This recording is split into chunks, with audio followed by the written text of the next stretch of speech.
Welcome back to the Arcanic Archives. I am, of course, the Archivist, and today I'd like to play Kano in the Commoner format. Now, for those of you who aren't familiar, Commoner is exactly what it sounds like. Most of the cards you'll be playing are at the common rarity.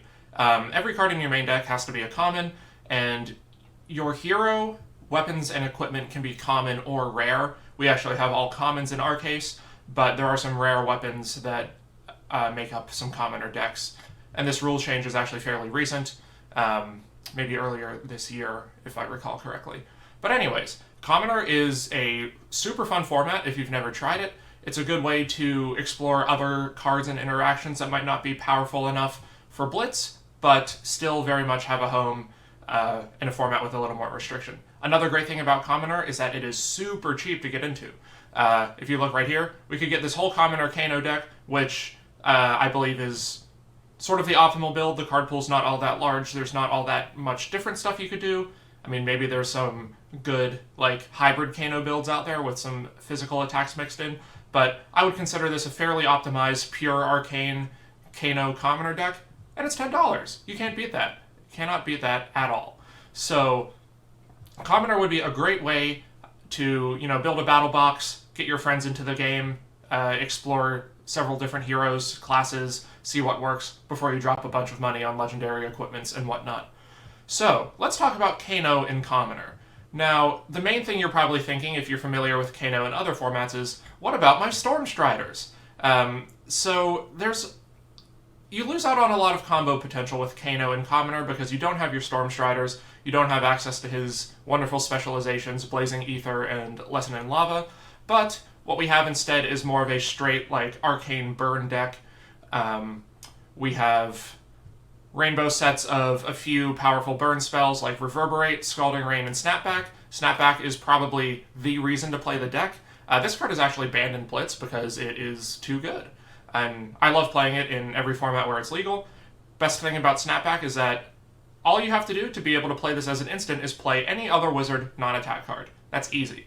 This is the best card to put in your arsenal because you can play it out on the opponent's turn. If they've presented a lethal attack and you need to try to combo, you can play some cards off the top of your deck with Kano, follow up with a Snapback from Arsenal, and if they're, below 10 life or so, it's fairly realistic that you'll be able to pull out a win. So, besides that, we still have Ether Flare, just super powerful card. Also super powerful with Snapback, because the problem with Ether Flare a lot of the time is that if it's in hand, you need to use your action point to play it, and then what are you going to buff? You need to get lucky with a Kano activation. But if you have a Snapback, you can activate your Crucible of Aetherweave, play Aether Flare, and then Snapback, which could present 11 damage off of 3 cards, Aether Flare, Snapback, and any blue pitch. So that's pretty good. We have Foreboding Bolt to help just chip in some damage and have some opting. Prognosticate, same way. We're actually playing red Prognosticate in addition to blue, just because, this is actually pretty good if you hit it off the top of the deck with Kano. And then Reverberate is part of our main game plan of playing more spells on our turn. Since we don't really have the explosive instant potential that Stormstriders offers, we instead have Mage Master Boots, which is the next best thing. Serves almost the same purpose. By spending a resource, you give a non-attack action card Go Again, so that lets you have some wider turns on your own turn, play a few more spells. Like off of 1 blue, you can do something like Reverberate, Scalding Rain, I don't know. Well, you need to do Reverberate, Scalding Rain, pay for Mage Masters, actually. So, Mage Masters is the best foot equipment that we could hope for. We're running our trusty Spellfire Cloak on the chest. It's still good, and it has built-in Arcane Barrier, which is actually a concern with other Arcane matchups in Commoner because not a lot of equipment has built-in Arcane Barrier, so we actually have some Null Rune pieces as well. Then we have Talismanic Lens, just because opting to whenever we want is lovely, and normally you'll crack this if the opponent's getting low on life and you want to try to pull out a combo on their turn, just to give your deck a quick check, see what Kano activation might get you. And then for arms, I've settled on Seeker's Mitts. I actually forgot about this card until just recently. This is a neat little one. It's pay 1 to prevent 1 damage and also lets you opt 1. I've actually, in one of the games that you'll see, I was able to use this on my own turn to just opt, not worrying about the damage prevention. I just had a resource left over and wanted to combo on the opponent's turn immediately afterwards. So it's pretty neat. We also have Iron Hide in the sideboard in case we want one more point of block. Yeah, and then our trusty Crucible of Aetherweave, it's just always good. Yeah, so in addition to the cards I talked about earlier, we have Voltic Bolt just for some big damage. It is our largest single source of damage is Red Voltic Bolt. So that's just a power card, get in over Arcane Barrier. We love it. And then, just like in other formats, we're playing a lot of cheap blues, mostly to fuel Kano's hero ability, but also sometimes you just need a zero-cost damage spell to synergize with an Aether Flare or something. In the sideboard, this isn't really settled yet. I don't know enough about the common or metagame to really make some optimal choices, but Oasis Respite is a very powerful card that happens to be a common, so we have that. We also have Rifting. This is mostly as an illusionist popper, and the hit ability is actually relevant for us if we were to just attack with this. I don't think there's any better options as far as poppers go for Kano and Commoner, so this is pretty cool. And then we mentioned Ironhide Gauntlet, a little bit of Null Rune, and that's our Commoner deck. So we'll play some games, and then I'll see you back in a little while for the wrap-up. Alright, so we're back with Kano and Commoner up against Phi. We had the choice. I put myself going first, mostly because this matchup still might be a race in Commoner. Not one I've actually played before. I've played against Phi and CC a lot recently. And they have no Arcane Barrier, so I guess that was a good call to go first. We'll just burn them down very quickly. So we can play the Reverberate and then the Voltic Bolt off it, just, you know, because we're going to deal the damage. So let's play Reverberate. Pitch here. Deals 2. How about a Voltic Bolt? Let's just push as much damage as possible. A little Crucible. Voltic Bolt for 6. So that's an 8 damage turn. Pretty solid. Pass it through. So it looks like they're on the Tiger's plan, using a lot of the equipment from around the table, which is pretty cool.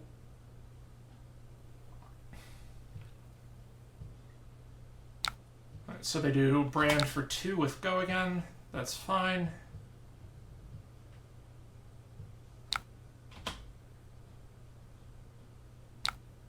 Okay, so that does make the Kodachi's Draconic Links. That's cool. Not sure how relevant that's going to be. Probably not. So our plan, we're just going to pass, and then Crucible, Aether Flare, Foreboding Bolt, big damage. What is that? That's 4, and then 7. So that's 11.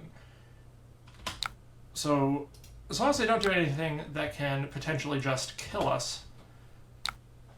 Okay, they're having a pretty good turn here.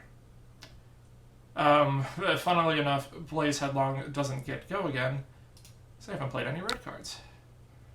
So I could have maybe got the Phoenix Flame back. Yeah, so we'll just head over to our turn. And so we'll Crucible. Send over Aether Flare for 4. And then, forgot about the whole action point thing, didn't I? So let's Kano, see if we can get something good to take advantage of our Aether Flare damage. Turns out we can.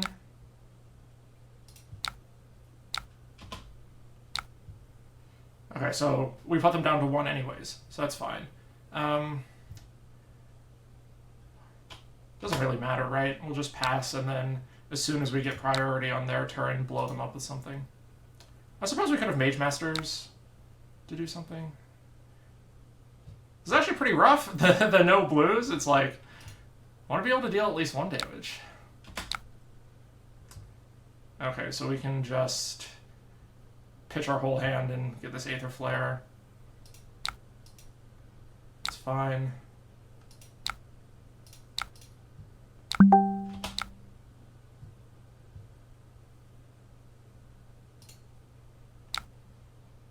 And here we go.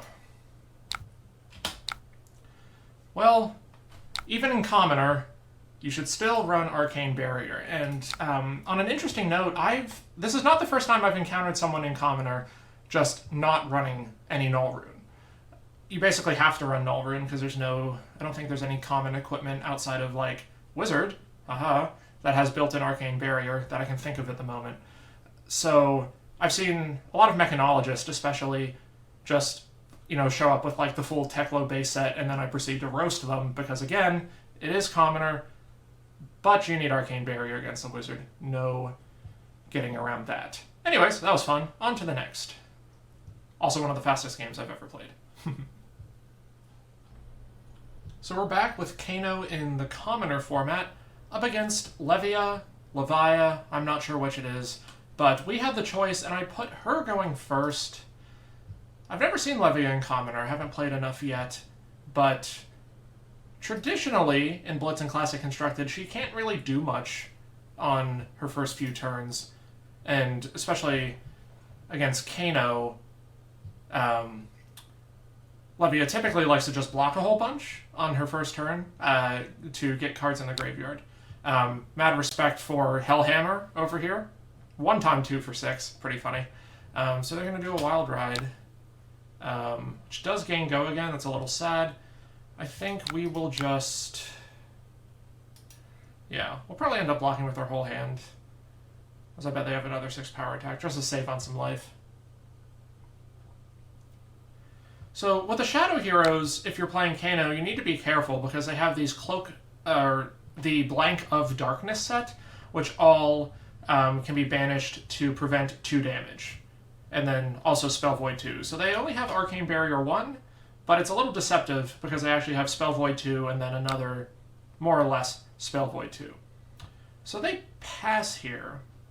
We do have the option to Kano, but since they had Go again, they might be able to then, play something else, and we might get got if we pitch all of our cards to do something. So we're going to take the safe line and not do any shenanigans.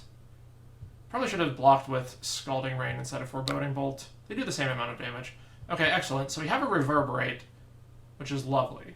So at this point, I think I'll just Crucible, play out red Reverberate.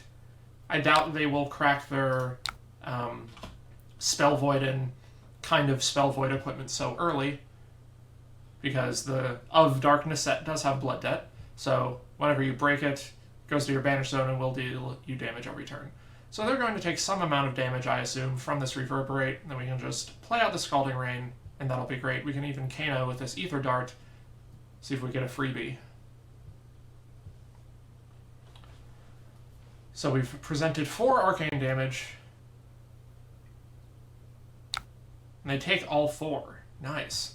So yeah, we'll banish Scalding Rain. There you go. It's another 3 yellow Scalding Rain. It's not optimal, but, it's Commoner. You take what you can get as far as your card pool. The Shadow Heroes can actually be surprisingly hard for the Wizards to deal with, just because they have... in other formats they can play Skullhorn, but they'll also play Ebb and Fold occasionally for the Spell Void. They have the Of Darkness cards.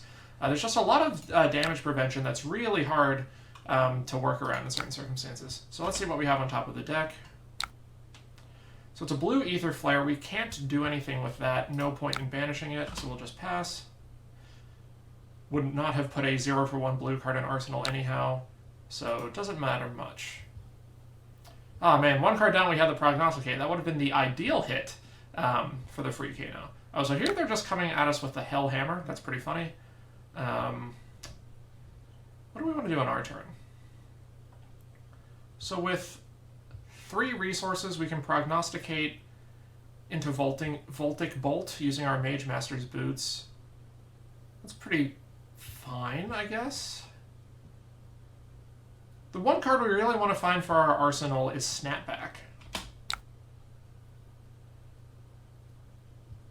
because that's the only one that lets itself be played as an instant in the format. I mean, of course, we can arsenal like a Voltic Bolt or something and play it on our next turn, but for instant speed shenanigans, Snapback is what we got. Okay, so Hellhammer works with Hooves of the Shadow Beast. That's pretty cool, because it does say card with 6 or more power, not attack action card. They don't do it, so that's fine. We'll just pass. And that also works with Levia's hero ability, the Hellhammer going to banish. So that's actually fun. So now we're going to break our Mage Masters. It's early, but this is a fine opportunity, I guess.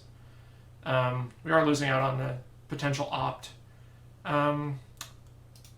Let's lead with the Voltage Bolt, I guess. So this will be 4 Arcane with Go Again.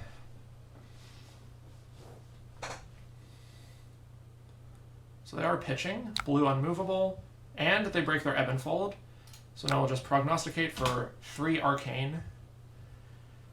The sooner we get rid of their on-demand protection, the better. They broke Ebb and Fold first, which is the right move, so you don't take a bunch of blood debt damage. And right on cue, here are some snapbacks.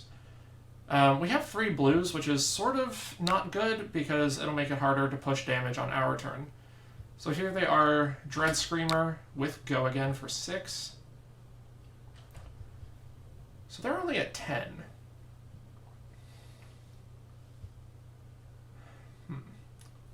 They'll probably be able to follow up with another 6 power attack. So don't want to just, block 9 and then Arsenal Snapback pass, but that might be the right call. I think we can afford to block with 1 blue here. So we'll go down to 9.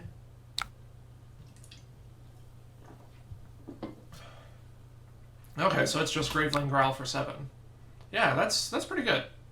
I think I do actually want to save on the life here. We don't really have anything powerful to do on our own turn, so it's fine to just block a bit. So here we'll just pass Arsenal Red Snapback, which again is our best Arsenal target, and we have a Red Aether Flare to go with it. That's another cool thing you can do in Commoner, and not in Blitz, since Snapback is banned in Blitz, but you can Crucible, Aether Flare, Snapback, all off of 1 blue, and that is, potentially 11 total damage. Okay, so here they are with a Pack Hunt. Going to intimidate us. Okay, so they pitch a lot. So this is actually fine. I think, well, let's hope our... Well, let's see about the intimidate. Oh, it doesn't intimidate because... Oh, there, it was just late, I guess. I was like, wait, this is unconditional intimidate. You don't have to discard anything. Okay. So we probably would have liked to block with that Voltic Bolt. Whatever. We could block with a Foreboding Bolt and then Voltic Bolt. So I think it's better to block with the Flare. And then we can... Ooh. Are they playing Pummel? We're not dead if they have it, but it's pretty bad if they have it. Let's see. Is Pummel a common or is it... No, it's a rare. Yeah, Pummel and Razor Reflex are... No, Razor Reflex is common. I'm going to have to look that up. Is Pummel a common? Should we be afraid? I'm always afraid of it, no matter what's going on, but... Yeah, okay, so we do get the Voltic Bolt, or the Foreboding Bolt. I don't play Foreboding Bolt anywhere else, so I keep forgetting what the name is. The op would be nice, wouldn't it? But it's probably better to... Actually, let's get the Foreboding Bolt out of our hand.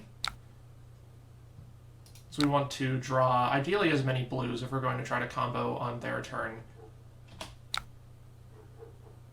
So then we can just Voltic Bolt red, present 6 Arcane. See if this makes them crack the Cloak of Darkness. It doesn't, but they do just give us 1 red. So now they're at 3. So let's see what we draw. We could also snap back right now. No. What's the incentive to doing so? We can use this resource to opt with the Seeker's Mitts. I totally forgot about Seeker's Mitts until recently, but it's a great inclusion. We're not... yeah, we're essentially just going to try to turbo them down on their turn. So let's activate this to opt, since we have the resource left over. Okay, so red Scalding Rain, we don't want that. We just want blues. I think we leave our Talismanic Lens. Okay, so we get 3 blues, including a blue Snapback, which is pretty cool. Alright, so Hungering Slaughter Beast. They do turn off Blood Debt.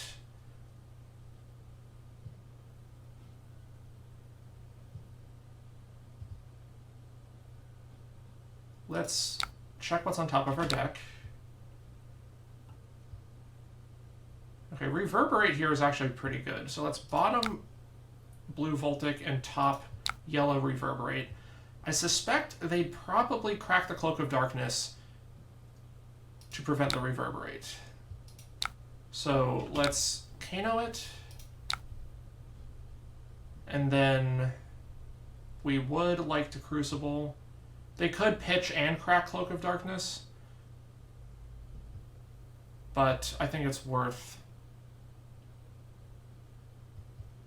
forcing it out of them. See if that's a mistake.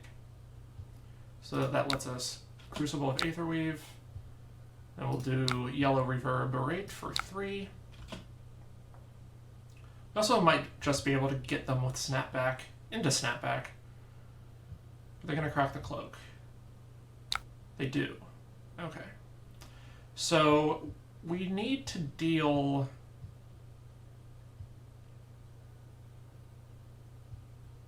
Okay, they want to undo? Okay. Do they not want to crack the Cloak?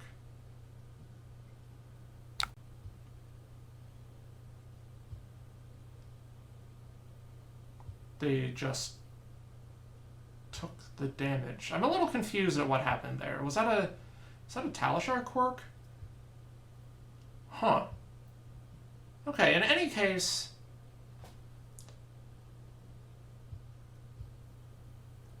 I'm not sure how that would have gone, actually.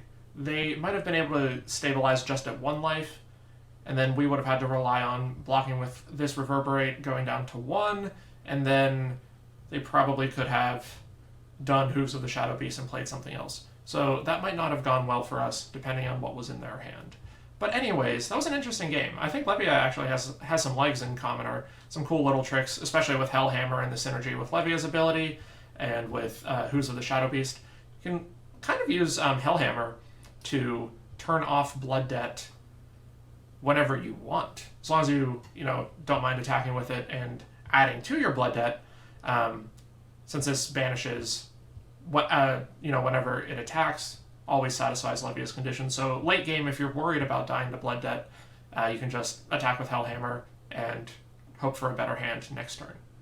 Alright, that was interesting. I keep learning new things about Commoner, and I'm having a great time. I hope you all are too.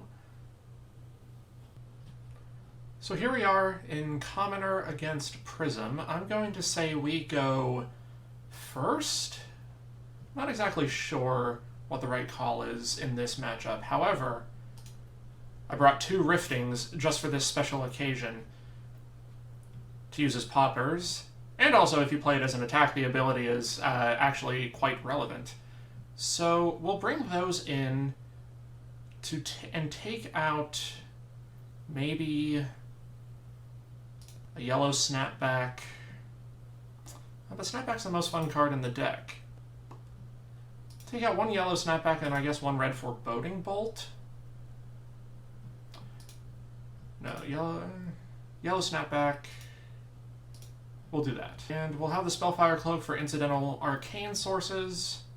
Let's try it like this. Okay, so we have the Rifting. Maybe we should have gone a second if we knew we were going to get that. So, you do have some Snapback action, which is great. I'm tempted to just play the Rifting, but we can also keep it in hand. Okay, maybe let's instead activate Kano and see if we get anything fun. Another red Snapback. That is fun. They are rocking 3 Arcane Barrier, so they're actually being responsible. Good on you. Let's Crucible that Snapback we banished.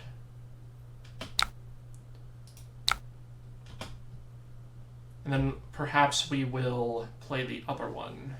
But it also might be smart to just arsenal the other one. I think that's what we'll do. We'll keep the Rifting in hand. Arsenal the Snapback, because it's really the only thing you can play out of Arsenal on the opponent's turn in Commoner. Alright. So Silent Stilettos is expensive, but it's like the one-time Phantasmal Footsteps.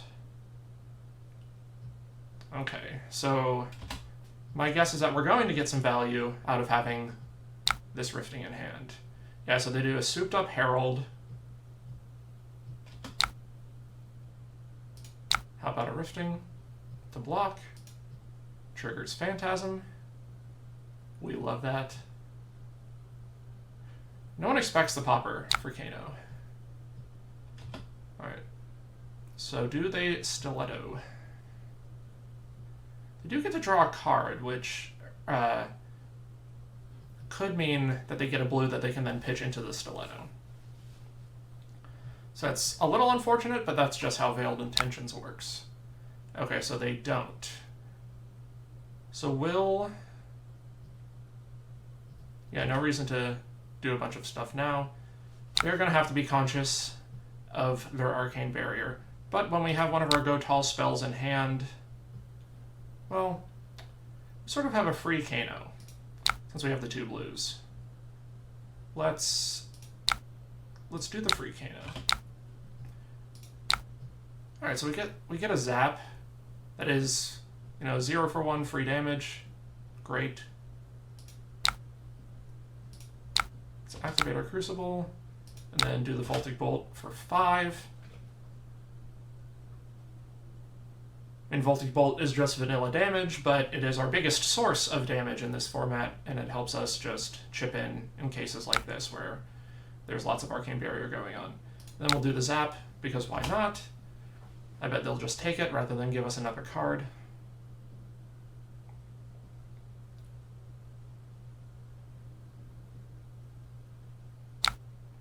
No, they give us a Sink Below, which is not totally useless, only mostly useless against us because of those Riftings. And here's a second Rifting. Speak of the Ancient Artifact, I guess. This is one of the more comical arts in the game. You can see the butler getting thrown off his feet in the back. Alright, so they do Herald of Tenacity. We will just... Yeah, only having... Well, actually not having any blue is quite unfortunate. But we will block with a Rifting. Pop it. This is... Yeah, that's a Dominate one. Thank God we don't have to worry about Herald of Erudition. That is a awful, awful card. I do not like it. So we will pass. So I gotta think, do we Voltic and then Snapback?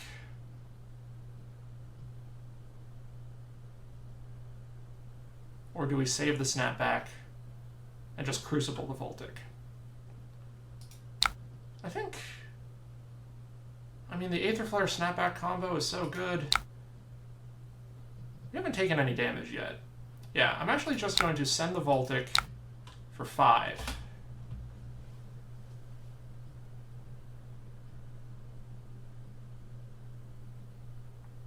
Probably just give us a blue, yep. So yeah, both our poppers are gone. It was nice to see them early, but now... Yeah, and... This whole 3 red business is not something I'm a fan of. We have 19 blues in this list, so we should have 2 in hand more often than not. So this one... I wonder why they broke the cross strap. Is there something they can use to give it go again at instant speed? I'm not super familiar with the Illusionist card pool. So right now, we could block 2, and then, I mean, if we wanted to be really cheeky, we could cash in Spellfire Cloak on Seeker's Mitts to deny them the card in Soul, And the arcane damage. Oh no, they can use this Luminaris to give it a go again. I've actually never seen anyone play this because everybody's still playing old Luminaris in Blitz, just because it's a very broken card in my opinion. So here, I think...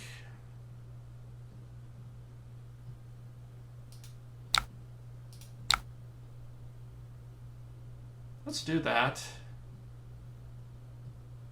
And do we do the cheeky Seeker's Mitts thing? Probably not. So if they, oh, okay, well, yeah, red Angelic Wrath, I live in fear of that card, just because it's like one of the instant speed combat tricks that can push the most damage in this game. So we're going to take the Arcane, and then the 5 left over. So now they're immediately going to get a shield and pass. That shield won't live a very long time since we will just simply Crucible our second red Voltic here.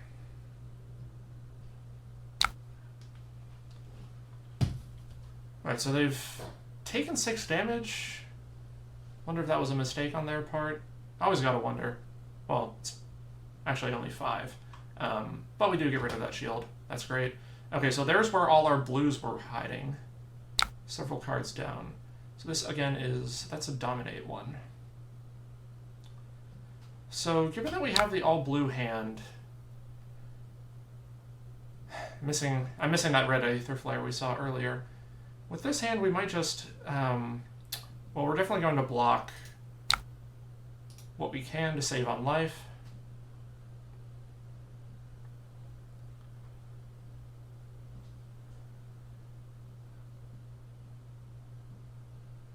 Well, we did see a blue pummel earlier. So now we see the yellow. Not much we could have done about that considering the Dominate. So please don't have an oh, they have the Angelic Wrath. That's interesting. So that would push it to 13. We take 10. So activating Seeker's Mitts doesn't really do anything. So they are completely out of resource. So this is a part where we start trying to put together a combo. 10 is a somewhat large number in Commoner, but we do have red Snapback and Arsenal, which is the best we could hope for. Talismanic Lens shows us Ether Dart and Reverberate, neither of which are excellent at the moment. The Reverberate is just more damage, but we would have to Kano to play it. So we have 10 resource available. So this is essentially 4. Snapback makes 5. That gives us another Kano and a 2-cost spell. Reverberate is technically better than seeing, more of these, but I actually think we just bought them both. And now we start activating Kano and hope for the best. Red Scalding Rain, that's the... We were hoping for the best, and that's kind of it in this case. So now we can, off of 1 blue, present 5, 6, 7, 8. We need 1 more, 1-cost spell. Maybe we should have kept that Reverberate, actually, now that I think about it. So we will Kano again. We need a 1-cost or a 0-cost, I guess. We have red Prognosticate, so that would be the best hit here. Blue Scalding Rain. That should just do it with our Spellfire Cloak. Alright, so let's then... Yeah, we have 1, 2, 3, 4, and we have 3, 4. Perfect. So let's grab this. I think we just got there. So Crucible, let it resolve. We'll send the red Scalding. Doesn't really matter the order in which we do this. This will end with Snapback.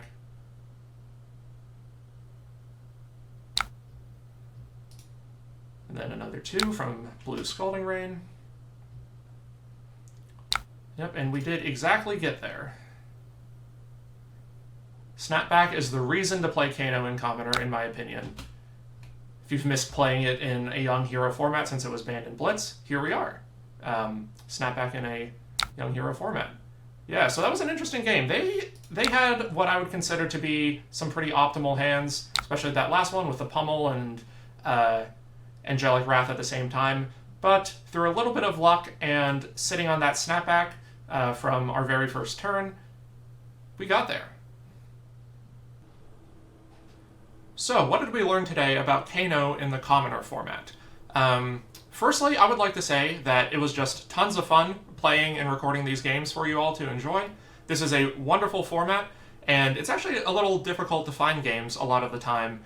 I think that's just because fewer people are playing it online. So, if you're at all interested, there's probably plenty of people like me out there who would love to jam some games with you on Talishar. But also, as I mentioned in our introduction, these decks are stupid cheap to build them in paper. So, if you want to get some friends into the game, if you want to try the format, the barrier to entry is about as low as it's going to get in a game like this. So anyways, we learned today that Snapback is a good card. Not that I'm surprised, but it really does put in the work in a deck like this, as does Reverberate. 1 for 3 is not a super efficient rate for damage, but the fact that Reverberate lets you play essentially any other spell in the deck outside of Voltic Bolt most of the time, although, you know, maybe people just take all the damage and you can play the Voltic Bolt anyways. Yeah, so we also learned that you still need to run Arcane Barrier into Kano, even in Commoner. We saw in that game with Fi that Kano can count to 20 really quickly if you have no way to interact with his damage. I'm still not sold on the arm equipment for this deck. Seeker's Mitts did alright today, didn't get to benefit from the damage prevention, but we did get to benefit from the opting, and I still think most of the time we're going to want that instead of our Ironhide Gauntlet. We were also rewarded for having some riftings in our sideboard. I wasn't sure if we'd encounter any illusionists or not, but the fact that we did, and the fact that we saw both riftings, that was instrumental to our victory in that game. So anyways, I think that about does it for today. If you learned something new today and you enjoyed the games, we'd appreciate it if you like the video and subscribe to our channel. Since we're just starting out, we're at this stage where every single view, like, and subscription is something worth celebrating. So thank you all for being on this journey with us, and we will see you in the next video.